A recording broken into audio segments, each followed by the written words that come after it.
తను ఒక 10-15 days అవుతుంది. తను జస్ట్ చూడడం తప్ప అసలు ఒక స్మైల్ కూడా ఇవ్వట్లేదు మమ్మల్ని చూసి.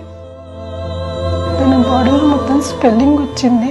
తనకి కిడ్నీ ప్రాబ్లం వల్ల డయాలసిస్ చేయాలి అన్నారు. తనకి కోల్డ్ కాఫ్ వచ్చింది. మేము చిన్నదే అనుకొని టాబ్లెట్స్ మందుల ద్వారా మెయింటైన్ చేసాము, కానీ తగ్గలేదు.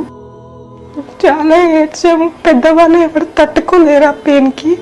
చిన్న పాప చాలా ఏడ్చాము, ఎలా ఉంటుంది, ఎలా తట్టుకోగలుగుతుంది అని చెప్పి. మా ఆయన క్యాబ్ నడుపుతాడు.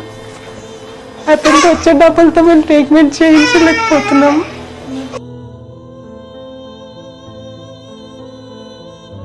అసలు ట్రీట్మెంట్ ఆగిపోతుంది అని చాలా భయంగా ఉంది. ఫైనాన్షియల్గా బాగా ఇబ్బంది పడుతున్నాము, మా దగ్గర డబ్బులు లేవు. ట్రూ హెల్పింగ్ హ్యాండ్స్ తరపున మీ పాపకి వాళ్ళు ఇచ్చే చెక్ అండి ఇది 10,000 రూపీస్. సో మా సాయశక్తుల మేము చేస్తా ఉన్నాము. ట్రూ హెల్పింగ్ హ్యాండ్స్ వాళ్ళు వీళ్ళ బాధను చూసి తెలుసుకొని 10,000 రూపాయల చెక్ ఇవ్వడం జరిగింది. సో దయచేసి మీరందరూ కూడా సహాయపడండి, ఆ పాపని బతికించండి. ఆ పుణ్యం ఎక్కడికి కూడా పోదు, ఏదో ఒక రూపంలో మీ దగ్గరికే వస్తుంది.